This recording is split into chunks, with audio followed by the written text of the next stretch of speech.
বিসমিল্লাহির রহমানির রহিম। প্রিয় গাইস, আমরা এই ছুটির দিনে আজকে 125 টাকা ইনভেস্ট করে মাছ ধরতে এসেছি। মাছ ধরতে হলে সর্বপ্রথম বড়শিতে মাছ ধরতে হলে আপনাকে ধৈর্য ধরতে হবে, ধৈর্যের পরিচয় দিতে হবে, না হলে আপনি মাছ ধরতে পারবেন। দেখেন, আমরা দীর্ঘক্ষণ অপেক্ষা করার পর মাছে আস্তে আস্তে খোঁট দিচ্ছে, কারণ আমরা সকাল থেকে অপেক্ষা করতেছি মাছ ধরার। প্রায় এখন দুপুর 12টা বাজে মাছে খোঁট দিয়েছে।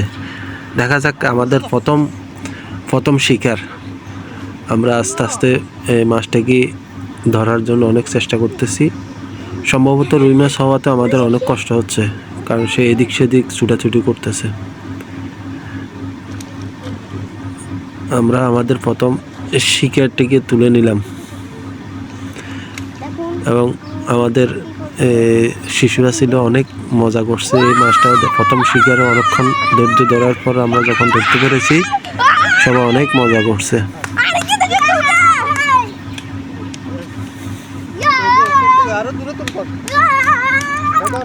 মাছটা ছোট হলো, কিন্তু রুই মাছ। আমাদের ইতিমধ্যে দ্বিতীয় শিকার আমরা আবার লুপে নিতে যাচ্ছি। এই মাছটা মনে হয় অনেক বড় হবে। আপনারা একটু খেয়াল করুন, আমাদের এই যে বাসা আমরা সুঙ্গি ব্যবহার করছি, সেই সুঙ্গিটা সহ মাছে ডুবিয়ে নিয়ে যাচ্ছে বারবার।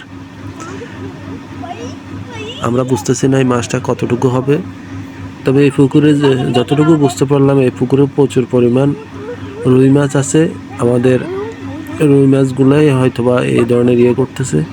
হ্যাঁ, মোটামুটি বড় সাইজের একটা রুই মাছ আমাদের বড়শিতে দ্বিতীয় শিকার। মাছটা যদি গাছের শিকড়ের মধ্যে ঢুকে যায়, তাহলে মাছটা চলে যাওয়ার সম্ভাবনা আছে। দেখা যাক কিভাবে আমরা এইটাকে অবশেষে নিয়ে নিলাম আমাদের দ্বিতীয় শিকার।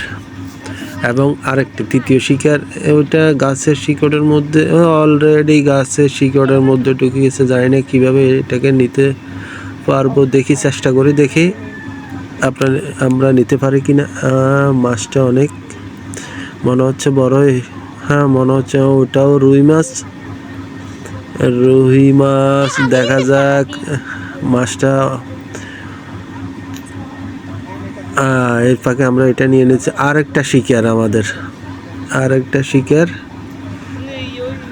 মনে হচ্ছে এটা।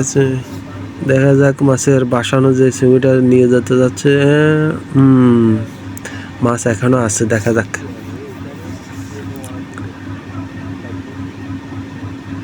মাছ ধরার মজাই আলাদা। কেউ যদি ধৈর্য না ধরতে পারেন, এই ধরনের মাছ ধরার ক্ষেত্রে আপনারা আসবেন না। ধৈর্যশীল লোকদের জন্য এই মাছ ধরার মজা।